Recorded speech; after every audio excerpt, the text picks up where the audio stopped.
All right, on the show today, I've got Lucas Pulley with the Underground, and this guy oversees 170 micro churches with his team in the Tampa area, and they range from churches that focus on folks in gangs to people with Frisbee golf, everything that you can imagine. We talk about how he does disciple making and outreach just as a lifestyle and how we can too. So let's get right into it. You're going to love it. All right, Lucas, I've got you here with us with Ordinary Movement. We're doing this podcast. We're exploring what does it look like to be a disciple maker? What does it look like to be a disciple making disciples as an ordinary man or ordinary woman, from like businessman, plumber, farmer, waiter, stay-at-home mom.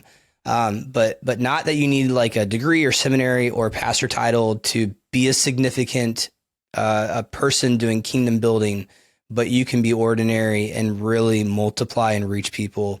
So I want to get right into it and hear your thoughts, hear your tips, but introduce yourself. Like, who are you? Give us a little bit of background and what's your day to day?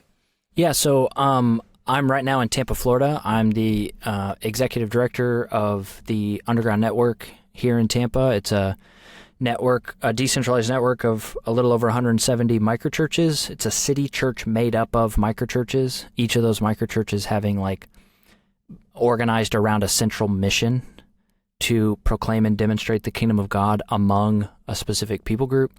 And part of my role with that community is I am a house church leader. I function a little bit as a coach for microchurch leaders.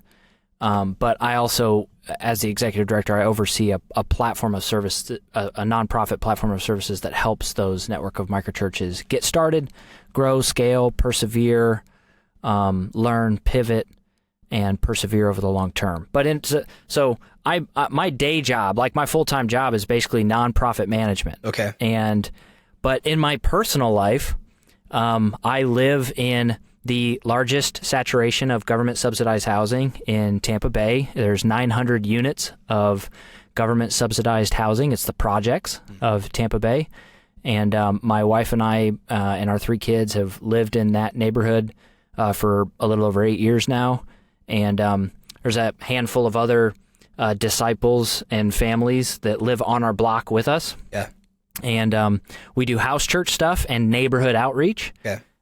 And I run a little modest repair company in our neighborhood, but that repair company is honestly just a glorified excuse to get in relationship with my neighbors. Yeah. And to find opportunities to have spiritual conversation and openness to proclaim and demonstrate the kingdom. And then I have a few other sort of, my wife and I both have a few other little outlets for ministry. But all those things, like you said, are actually not part of my job. Those are all just sort of like things I come home to. Yeah. You know? Yeah. Yet those things are all very intentional. Yes. I would say strategic in that it sounds like you're using your strengths, your gifts, your interests. Yep. And maybe you're highly leveraging the time that you have. Yes. In lieu of attending things, putting that time and energy into being present intentionally and disciple making efforts is what I hear. Yes, 100%. Yeah. And I love that you said in lieu of, maybe being over-programmed or over-leveraged in certain Christian events or Christian environments, we do try to like preserve a lot of our schedule as margin that's given to being among unreached people. Yeah. And because that if we don't prioritize it, all that time will get sucked up by other things. And so we're very intentional where we live. It was a very prayerful like decision where we live. We feel like where we live is a matter or a sense of calling. We think God cares about where we live. And even if our decisions are limited and we only really have one option where to live, we still think like that matters. God's sovereign. He knows we're going to be there, and that we can function as missionaries in that place and see it as a parish, that we're now, in some way we care about the spiritual environment of this neighborhood. We're looking for opportunities to be good news people and pastoral people that can be light in the dark and find opportunities. And in the same way, like you said, the reason I run a little repair company is because that was my pre-existing skills. I had a skill set, and I was wondering, Lord, how do I get connected more to these neighbors? Yep. And, I'm working on my house all the time. A lot of my neighbors cannot get the attention of the construction industry to help them on their stuff. Yeah. And I'm right here. Yeah. And if I just sit back and wait for them to invite me over for dinner or to invite me over to hang out or something like that, that'll take 5 or 6 years. There's so many cultural barriers to get through. Yeah. But if I put my hand up and say, I'll help you with your water break, I'll help you with repairing that drywall, I can get in their living room in 5 minutes. Yeah. And in the same way, my wife does stay-at-home homeschooling, parenting with my kids. She does homeschool for my 2 older boys. And she started to run a homeschool co-op with other moms that are homeschooling as a way, an intentional mechanism to be among the unchurched, the de-churched, the, people that are atheist, agnostic, or whatever. And because she feels very called to moms, because that's the season of life she's in, and so she's trying to find ways to have common ground and context with people. And then I run a little pickup soccer league that I'm very proud of, with Okay. guys that are in their 30s and 40s and 50s. Yeah. We play early morning twice a week. Those guys come from. Now, is this just the church group? It's totally separate. It's an outreach. Now, I say that because Yeah. some churches like it, like they want to have that. There's nothing wrong with that, but Yes. but what you're making in lieu of just making it like, here's our church small group that does soccer. Right. This is Yes. it's another, like, you're intentionally, you've got your guys that you're friends with, but you're intentionally not making it a church thing. It's to connect with people. Exactly. Okay. It's in a neighborhood called Northdale, and so it's called Northdale Football Club. Yep. And it's 40 or 50 guys that live in that neighborhood that are, there's guys out there that are 50s, 60s. They come from 14 or 15 different nations. Yeah. And we use soccer as a common ground context to create community and belonging and opportunities for spiritual conversation among men who sometimes have a hard time connecting with each other and can feel isolated, can feel alone, and a lot of times don't have a context, especially in that age bracket. And man, I mean, I could tell stories about that for days, but we were just last week, those games are at 8 a.m. They go until about 9:30. We're dripping in sweat, and we all try to change our clothes and go to work, Yeah. The goal is to not get injured and to get to work on time. And there's a guy in his probably late 50s, very career driven, drives a Porsche, has older kids that have moved on, has been around for 2 years and has never wanted to have a spiritual conversation with us. I mean, we've launched 8 or 9 different Discovery Bible studies, if you know that language, with guys in that league that have had some spiritual openness. Yeah. But he's never wanted to have a spiritual conversation, and we've never sort of tried to force it. It's sort of like, that's fine, man, no problem. But this last week, he hung around and played long enough to be late for work, which we knew that was rare. It was like, oh, interesting. And at the end of the game, we were all changing our shoes, and he said, I just found out last week that my wife was diagnosed with stage 4 pancreatic cancer. And I have not told anybody, and I knew I was supposed to tell somebody, and I don't have anybody to tell but you guys. And I'm really afraid. And there's this little team of 4 or 5 disciples that are part of that group, and we're always sort of like trying to find opportunities. And not me, but one of the other guys was like, we would love to pray for you. We know that you're not necessarily like a believer with us, but like we believe that the prayer of a righteous person is powerful and effective. Yeah. And we believe that Jesus actually invites you to cast your cares upon him because he loves you. So you seem anxious. Let's try to pray that you can cast those things on the Lord. And we're going to pray for your wife to be healed, either immediately right now while we're praying or through the good care of doctors. Yeah. And we all just gathered around. He was like, I'm down. I'm in, man. And we all just prayed for that brother. Yeah. Yeah. But that guy's never going to cross the threshold of a church. Yeah. But he'll hang out with us and at the soccer fields at Northdale. Yeah.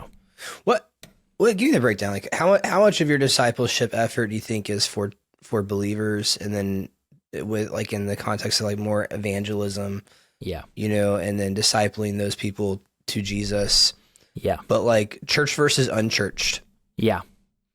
Yeah, I would say just in terms of like the volume of my energy, it's probably 50-50. We would call it pre-conversion discipleship and post-conversion discipleship, so I'm giving, obviously I'm trying to be intentional to give some of my time to be in real meaningful friendship and connection with non-Christians. Yeah. And trying to see like who's open, who's asking questions, who's, and essentially all that is it's looking for like, where is God already at work in a person and we're just joining in. It's the heart is his domain and we're just trying to look for what he's doing. But then, I do still give quite a good amount of time to, what we call post-conversion discipleship, which is just people that have surrendered their lives to Jesus, but they're early in their spiritual formation. They need mentorship, they need formation, and they would be what we sometimes call a pre-missional Christian, which means that they're a follower of Jesus, but they maybe have not yet, for one reason or another, turned the corner to see themselves as a missionary. Yeah. And to start becoming an activated missional Christian. They're pre-missional. They need to start like taking risks and turning their eyes to look for what the Lord is doing and seeing themselves, like seeing their own identity, not as just an adopted, beloved son or daughter of God, which is true, but to also see themselves as an ambassador of an alternative kingdom and joining in with what the Father's business. And that takes discipleship. That takes mentorship. That takes investment. That takes modeling. So it takes like, so that's where sometimes those efforts with pre-conversion lost people and early post-conversion people that need early formation. Sometimes those things are blended together. The investment time is blended together because I'll bring along sort of younger Christians in the faith along to the soccer league or on work projects in the neighborhood with the repair company as a way to model for them what like missional activated life intentional life can look like. And then invite them to maybe do the same and bring me along. Yeah. So that I can see what they're doing and we can debrief, that kind of thing. Yeah. That's good. So, for those listening, here's where I'm at, Lucas, and for anyone listening is like, I feel like the traditional church, and I would say even your modern church is a traditional church in that they're mostly Sunday service centric. Yeah. Staff meetings, all they do is Sunday service, right? Yeah. And then you might have a prayer on a Wednesday night, or you might have small groups, and you get 30% of the people there. And speaking, if no one knows my story, like I was a small groups pastor, implemented the whole 3-semester approach, dialed it in, did really well, and just realized we were still struggling at like better intentional discipleship and helping people become disciple makers. There wasn't a pathway. There was just a really fun semester-based approach to growth. And so that being said, you're in this micro church world, and I'll be the first to admit that I've kind of like, I have this tendency, I think we all do, but I have this tendency, like I've pendulumed hard. And I'm at this place now where I think by God's grace, I've kind of like been humbled recently. And I'm like, I don't know what's best. I just know, like, I think there's something over here where like this has worked and is still working. But there's something in this micro church world that almost feels like it's the like, I don't even know, Rangers, Marines, like you guys are like, it's a whole different world, and it's very intimidating. It's very hard to figure out. It's like studying Bitcoin. I mean, it's like, you're like, what the heck is decentralized? The Satoshi white paper. Yeah. I mean, you go into all these like, what do you mean you want to be decentralized? What do you, all these things, right? So like, there's that whole world of totally different language and values. Okay. And then there's, strategy, but in this world, it's like you guys are doing something totally different and reaching unchurched people, not as like a program for the whole entire church to do. It kind of feels like a marketing event, but like you're living out this like missional living. Yeah. And I think that there's a lot to learn between the two. I think personally coming out of the church, the more traditional area, there's a lot more for us to learn over here. And I think there's then the learning of like, what is the best, like how do we dial in the model? And it's probably not going to be cookie cutter for different contexts. So this is where I'm at. And I would just say like, please don't anyone hold me to it. Cause I think it's continuing, like I'm shifting and developing. And trying to figure this out. But I feel like there's something over here in the future for the church. I feel like there are components here that the church needs desperately to figure out again how to reach people who are far from God. And so that being said, one of the things that I love about this approach is that you guys help people tap into it becomes fun again to be disciple makers. It doesn't sound like duty, which I think there is King Jesus duty. But like, I think people oftentimes feel like there's like this obligation, resentment, duty. Oh man, you're just making me do harder work in addition to attending service and already what I do and read more. Like, I think that's there in people's psyche. I could be wrong, but that's, again, I'm developing my position on some of this, but when I see you guys, it's like, no, you got like, you're spending time together doing discipleship together. And then instead of saying, hey, we're gonna do more community just together again with church people, like now you guys are doing this mission together. And I think there's something really cool and exciting about like the way that you guys have found, and you mentioned it earlier, it's some really cool words that sounded way more smart that I can track with, but like your groups center around like a very, it could be I'll make up an example, like, you love Frisbee golf. I think you guys have used that or something like, like that's y'all's thing. And you go out and you intentionally make it non-churchy and integrate it with unchurched people, and you're having fun, you're doing community life together, but that is your mission field. Yeah. Right. And the mission is still to, like you said, like be able to share the gospel, make disciples. Yeah. And I saw you talking kind of conversation quadrant. Now I'm using lingo that people won't know, but like, aiming to have a spiritual conversation, but you don't have to start there. Yes. That's right. So all that being said, if I'm wrong about anything or you're like, hey, you want to push back, please. Otherwise, like, I really want to highlight though, like, how do we have fun tapping into what God's put in our heart and use that to be missional and be disciple makers?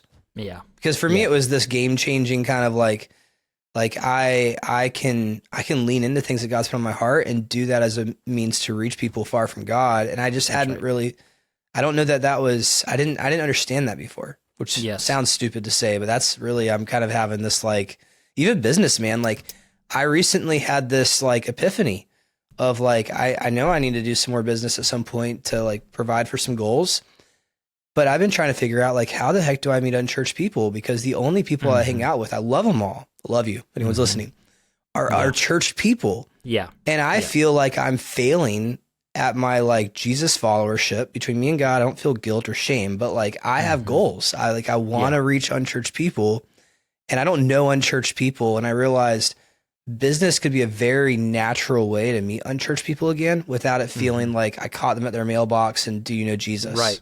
Right. All right. That's my 100%. Long segue. It's probably too long as a host, but maybe I set you up to like, how can we naturally live out like making it fun in the way Jesus has called us to, and maybe Jesus just put something on your heart, but like disciple making is a lifestyle. Go. Yeah. No, man, I agree with everything you said. And yes, I agree so much that there is a way over the last 30, 40, 50 years that the prevailing church imagination, although that prevailing paradigm has not been immoral or fundamentally flawed in any way, it has had a few unintentional downsides. And one of those downsides is that a lot of times people experience or perceive mission or missional activity or ministry activity or disciple-making activity as something that is extra, that you have to carve out time for, and it should not be integrated with your existing interests or your existing skill set, and usually cannot be deployed among the existing people that you know. And essentially, ministry is a thing that's done among other people at a future time, either in the church building or in some kind of like hard place or something like that. Yeah. And that's essentially what can lead to it feeling like people don't get a lot of joy out of it, and they can start to feel like it's duty, not delight, right? Like, I know I'm supposed to. I want to check that box this year for sure. I want to do it 2 or 3 times a year. that kind of a thing. But it's not been uncommon the last few decades for people to, and maybe longer, for people to not experience that as joyful, delightful, integrated with their existing life. It feels a little disintegrated. And I think that's why it's been helpful for the last handful of years in both the missional conversation and the movemental conversation, as those things have developed over the last 20 years, for people to start to recapture this idea that God oftentimes wants to, God is sovereign. This is all really based on like God's beauty and sovereignty, that he has, Ephesians 2:10, he wired us knowing good works that he had advanced for us to do. So like part of the things that he has for us to do are a reflection of how he's created us, how he's wired us, who he's made us to be, the skill sets we have, the personality we have, the things we enjoy or don't enjoy, and the experiences that we've had and he's brought us through, and the people that we've come to know. We've really helped in our community and in the culture of our community to develop a culture where most of our community is always sort of asking the question of calling. Like as a missionary people, that everybody in the underground is sort of always asking, to whom am I being sent? Yeah. To whom am I being sent? Everybody's asking that. And everybody either knows the answer to that question or they're wanting to know the answer to that question. And particular ways to try to discern that. But everybody knows in our community that God cares deeply about our vocational calling, the work he's invited us to do, our missionary calling, the people to whom he's sending us, and our formational calling, who we're becoming, fruits of the Spirit. And so that means he cares a lot about our Monday to Friday 9 to 5. That's not like a throwaway that God's not involved in, and you're just there to like make money and bring it home for your kids. There are people who are called to be doctors, called to be firefighters, called to be baggers at the grocery. Like we do the work as if it's unto the Lord. And sometimes that vocational calling and the missionary calling to whom we're sent overlap. And the people that we're trying to reach are integrated with our work and our passions and our skill sets and our 9 to 5 and our Monday through Friday. And sometimes they don't overlap, and that's okay.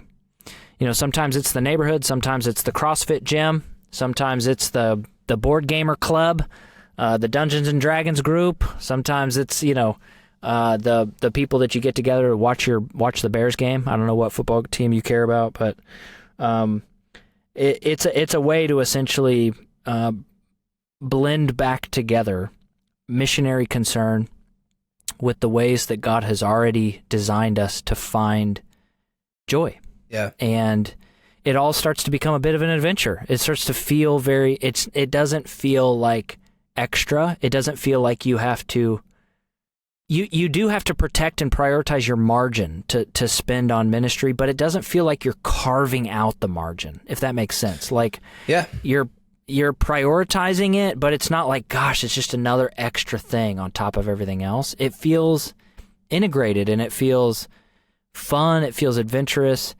It feels communal. That's another thing you said, which I think is really important. We would say locally that the community that we hunger for, the sense of belonging that we hunger for, is often found as a byproduct of joining with a group of people in mission.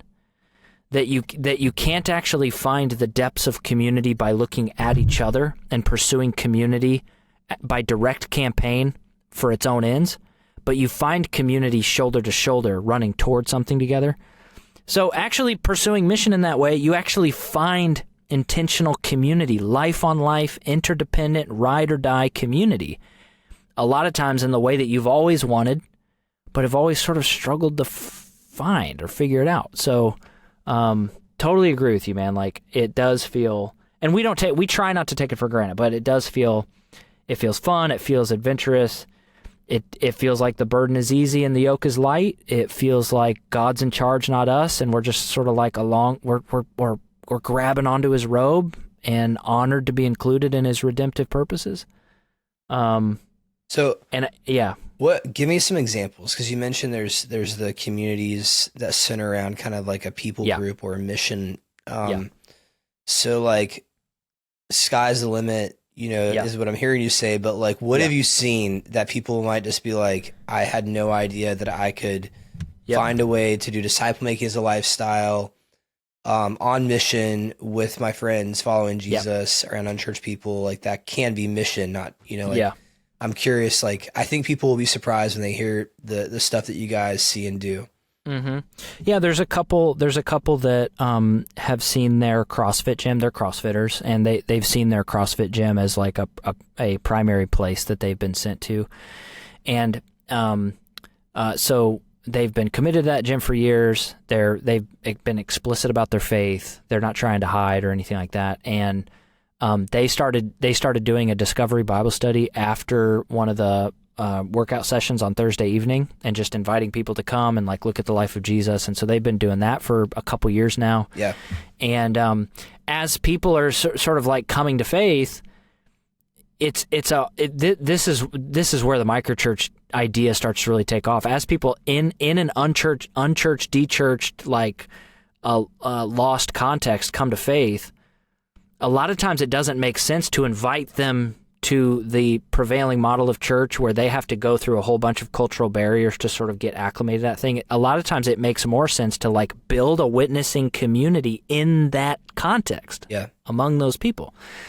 And so they started feeling like, this is our community, the community of believers in this CrossFit gym. This is our community, and we can have accountability, we can have eldership, we can have like life on life together, we can lean on each other. And so, they don't just do a weekly discovery Bible study, and they're always invited, he and his wife are always invited to like pray before competitions or they get involved in people's lives when there's crisis.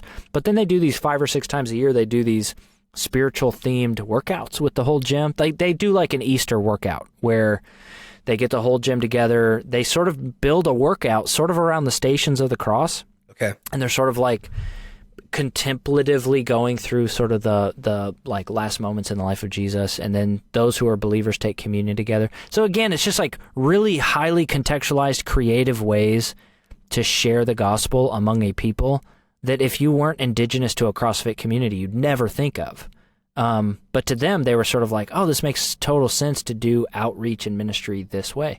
There's a microchurch that is embedded in an ultimate Frisbee league. They play in an open space once a week among a bunch of non-Christians, and then they have like a little bit of a house church group of the people and their spouses and their families that are actually believers, where they sort of get in the Word together. And then they also have like a weekly early morning prayer where they spend 30 minutes to an hour just intercessory prayer for all the names and faces of the people in the Frisbee League that they know, that they're like pleading with the Lord to save and to reach. And there's a guy in downtown Tampa that was doing a Bible study in a bar. It was called Beer and Bible. And there was so much openness among that, and that bar was in the first floor of an apartment complex, like a tower. So it's the same group of people all the time. It's the people who live in that tower going to that bar. And they're experiencing so much openness, so much life on life, so much community, that he decided to leave his job and start a coffee shop inside that bar during the daytime, because the bar would only be open from like 3 p.m. to 2 a.m. So he asked the manager of the bar, could I open a coffee shop in this bar, 5 a.m. until 2 p.m.? Yep. And the guy that owned the bar was like, that'd be great. We love you. We love having you around. And so he did that, motivated by trying to get more relational touch points and context among the people that he felt sent to. And that was years ago, 7, 8, 9 years ago that he did that. And that's become one of the most popular coffee shops in town. So he's not just doing ministry well, he's doing coffee shop really good. There's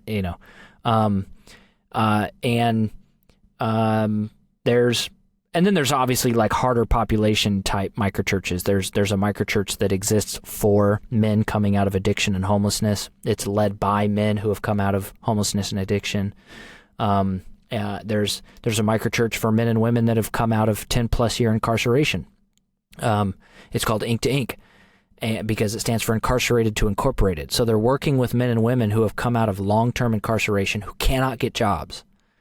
And they're helping those people start businesses that can give back to the communities that they once participated in destroying. And there's a microchurch that's called Created that exists for women coming out of the sex trafficking industry in Tampa Bay. And that ministry is led by women who are survivors of that industry. There's a microchurch devoted to gang youth in North Tampa called Urban Fellowship, and they're working with gang youth, and and whenever those gang youth get to the point where they want to surrender to Jesus as Lord, they have to surrender the flag of their gang. Whatever that means, so it's like it's just like contextual details that it's like things that I would never know, I would never understand. But indigenous missionaries to that context know how to articulate those things or how to have that kind of strategy. Yeah. That gang one's hilarious because those guys went to a park. They go regularly as an outreach. They go to a park that has the highest amount of gang violence in North Tampa. It's like a turf war. And they go to that park 2 or 3 times a year, and they bring tubs of Nerf guns. And they basically have a huge outreach where they invite these actual violently warring gangs to have a Nerf war in the park. That's wild. It's amazing. That's wild. I love it. So something that I'm thinking about, like you said, like I appreciate this overlapping idea. Yes. I have some friends in the business world who are like, yeah, my business is my ministry. Yeah. But I feel like it's words. Yes. It sounds so judgy. But, no, I hear what you're saying. What I mean by that is like they hope, if it comes up, they're a Christian, or if someone's having a hard day, like they could pray. There's not an intentional missionary disciple maker thinking with like every single day, what am I doing to have these conversations? It's just, this is what I do as an occupation, and I'm a believer, and opportunities might come up. Yeah. Okay, so what I'm getting at, though, is like, that's okay. I mean, it's not bad at all, but it's not very intentional. Yeah. Okay. And I think we should all live like whoever you are, wherever you work, like you're a believer, and you take every opportunity you get. But there are some occupations where you should not force and be very intentional in trying to open doors. Because you need to honor that occupation and what you're there to do. Totally. And that's okay. And I think though, like in my church upbringing, it's like, no, you need to make that occupation be that. And people just feel stuck. They don't really know what to do, and therefore they never do it. Yep. Or they feel like, because I do get to pray with people every now and then, they're crushing it. Mm-hmm. But where I'm getting at though is I think there really is this better, which is like, hey, like be a believer there. And if opportunities arise, take it. But don't settle for that. Like what I hear you guys talk about is this, like, hey, if your occupation is not the place that you can make a highly intentional mission field weaving in, and try and have conversations. Like if ethically you can't do that, that's okay. Like honor Jesus there and be a believer there, but I hear you saying then is like, then find this other outlet. What's the other thing? Yeah. Yeah. And if that is volleyball or Pokemon or fantasy football or hunting club, like be a leader or join someone else who has a vision for it, who can lead, and like really rally people around this and make that a very missional endeavor where every single time you're there because you love that topic, but you're doing it because you love Jesus, and you're there thinking like a missionary disciple maker, saying like you're looking and you're going to take risks. Yep. And if the risk doesn't, and I don't mean like 0 to 60, do you know Jesus risk? Like, that's not risk. That's just, I think, lack of tact. Right. And lack of training, in my opinion. I think the Holy Spirit will lead people. If anyone's listening, that sounds harsh. Yeah. The Holy Spirit may lead you to go 0 to 60, do you know Jesus? Totally. But more often than not, people just need to know who you are and do you care about them? Yep. And then even why you would care about Jesus. And then you get into like that's the conversation quadrant, if anyone wants to Google it. So I think though, like, it's just a paradigm shift that I wish I had understood and seen earlier, younger in life, and that I'm trying to figure out now.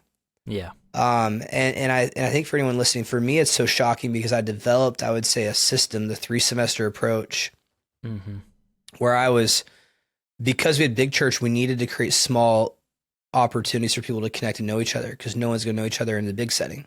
But as a result, we just absorbed everybody's time and space with each other. Yeah. And then there's not missional disciple making thinking of reaching people far from Jesus. And you almost feel torn, and like maybe you're less than a Christian if you're not at the church things, because we need you there. Yeah. Therefore, you don't get time to run for school board, or be a board of directors on the HOA, or launch that meetup for whatever the hobby is that you love. Like, you know what I mean? Like, you almost feel like you're in conflict. Doing this as a mission field feels like it's incompatible with the expectations of your community. Yeah. And I think what I would hope for anyone listening is like I mentioned earlier, I think there's things to learn from each other, and things over here that I think we really need to glean from would be to really have this mindset as if there's leaders listening or people listening to help this culture, is like really saying, hey, this is just as important as a Bible study that you might have on a semester. And really, like, you don't want it to be like a semester based thing. We want to get out of being dependent on curriculum and on a thematic series or group for a one-time thing, into like living in community, doing mission. And it goes into like from people curating an experience for me for growth and mission to like you mentioned earlier, like, whom has God called you to? Yeah. And people getting the sense of ownership, on feeling called to a people group, and then figuring out, like, then you get into the, how do you reach that people group? Is it through something that you love or something that they love? Yeah.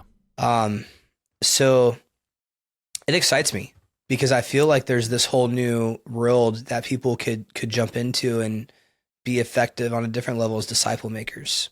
Yeah. 100%, man. Totally agree. Hey, friend, we're going to jump right back into this discussion about discipleship and disciple making. But before we jump in, let me just highlight ordinarymovement.com, because that is the reason that I have been able to provide this podcast in the first place. There's this whole community and a movement of disciple making where we've basically taken this entire process of discipleship. We've distilled it into a group model, taking people through 26 sessions. We have a men's track, a women's track, and we have a track that can fit in just for men and women together. It fits into church structures with small groups. It also fits into a person's daily life, where even if they've never even been in a small group and their churches don't have small groups, they don't even know where to begin. It is for the local church and meant to be done with and through your local church, but it is also designed for ordinary men and ordinary women. And it was designed by ordinary men and ordinary women. And so anyone, be a roofer, an entrepreneur, a business person, a stay-at-home mom, a waiter, whatever level of education you have or don't have, it doesn't matter. We've taken all the guesswork out of how do you bring together people and learn how to follow Jesus together in a high challenge, high grace environment that helps people become disciples who make disciples. And it's all available to you. Check it out at ordinarymovement.com. All right, back to the show. So what are some of the challenges? How often do these things fail? That's a good one, right? That's a great question. I mean, I'm going to do it. Okay. And then we'll talk about what failure really is. But like, how often do things, like, you try something or you see someone try something and it just falls apart? I mean, that's just some high level sort of numbers that help get, bring that reality a little bit, is that we've in 15 years, we've said yes and greenlit or helped plant about 1,100 to 1,200 microchurches in Tampa Bay. And right now, there's, again, over 170. It's hard to track, but it's a little over 170 that are active in the network. Okay. So, it's like a less than 20%, whatever you'd call last rate or sustainability rate or something like that. But we would say that our data would show the lifespan of a microchurch is maybe 2 to 3 years. But essentially those are a lot of those are microchurches where the missional leader or the missionary team that launched that microchurch is still going and still persevering, but their sense of calling has shifted. Yeah. And microchurches are essentially just an outflow of a sense of calling. Mm. And so as soon as there's like no more called leader or their calling has changed, there's literally no reason to keep that microchurch existing just for the sake of existing. So it's actually like it's actually a faithful act to God to let things shift or die or dissolve. Yeah. And like you said, which is a great point, we would actually not call that failure, which has been like an important feature of our community. Yep. That we would say the most faithful thing that you can, like essentially what God wanted to accomplish through that iteration of the life of your community, he accomplished. Yep.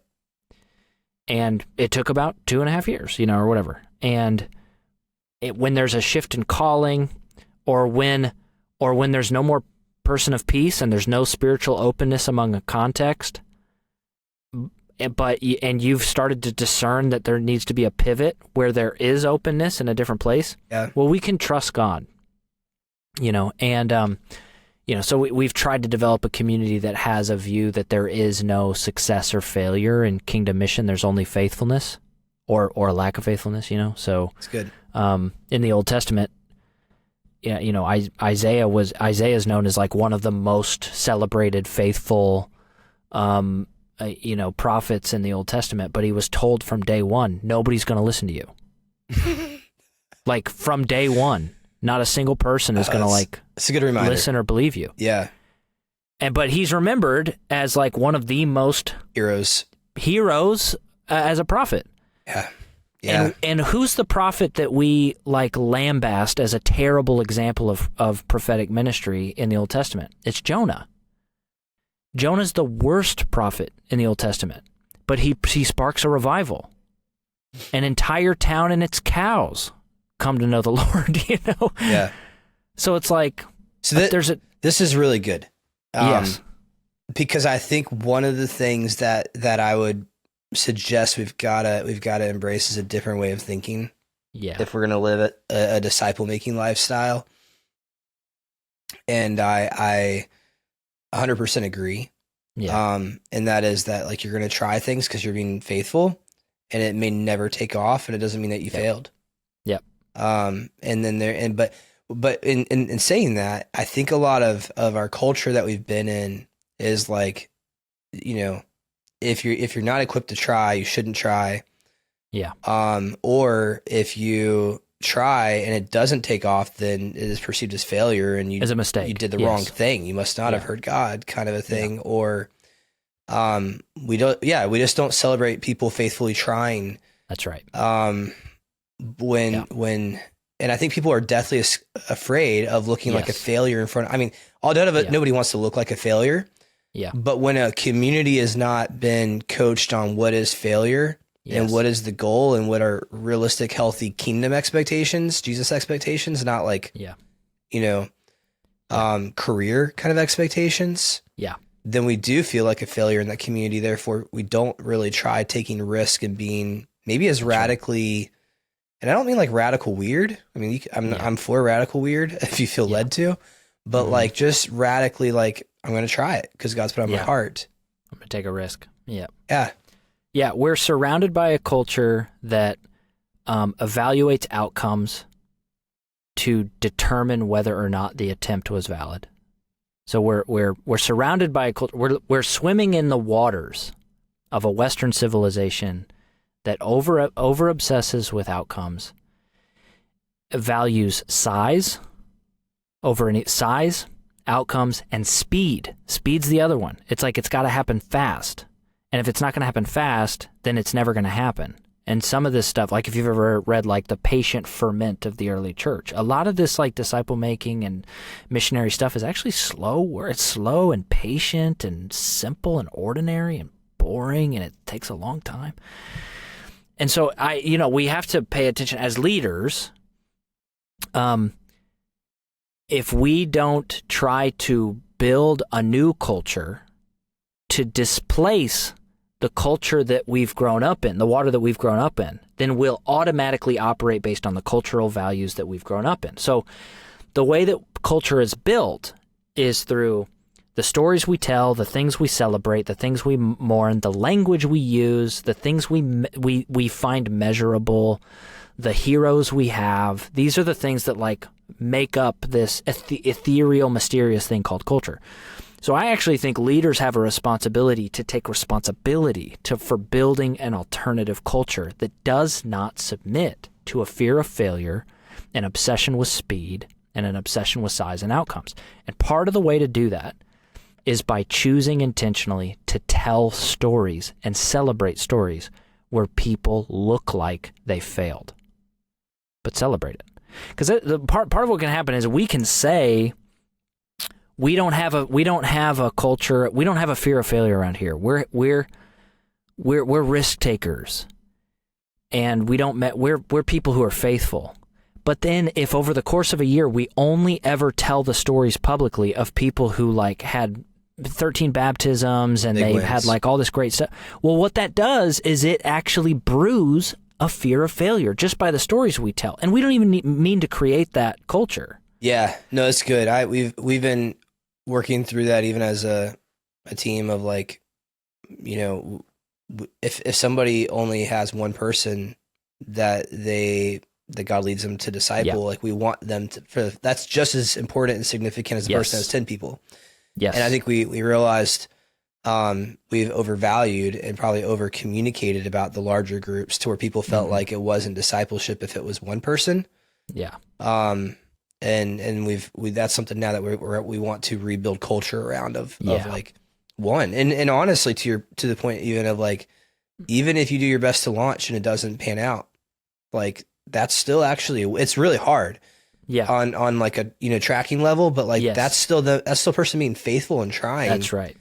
And that may be what God intended, which is hard to imagine. Yes. Yeah. But I mean, that's where like I have to check my own you know, perspective and paradigm and mindset around this stuff. Yeah, 100%.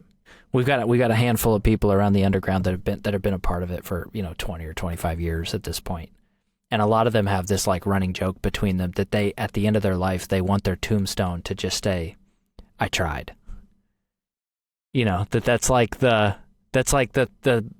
how they want to be remembered. Yeah. And like the slogan of their life, the legacy of their life afterward. Yeah. They don't necessarily want it to be like all these great things, or like, you know, it's just like, "I tried." Yeah. Yeah. And you should too. Yeah. You know? Yeah. No, this is good. Well, hey, I want to respect your time. I just realized it's been an hour. So you're good. Let's maybe I will have enough, you know, I'll reach out to you again and we'll get into some really fun topics, because I do want to honor your time. You have a lot going on, but thank you for sharing. If you were to say like, hey, I've got people that are wanting to the ordinary folks wanting to get into being disciples, making disciples, the microchurch thing is just, it's too far of a leap, or it's just not even compatible with where they are. What's a simple starting place? And then we'll close it from there. Simple starting place. I think simplest starting place, like just a stretch outside the comfort zone, is to start doing some like listening prayer, like regular listening prayer around the question, "Lord, to whom am I sent?" Because essentially we've only ever wanted to be a community of called people, and we've only ever wanted to have microchurches that are a byproduct of called people who are faithful. But called according to whom? Called by whom?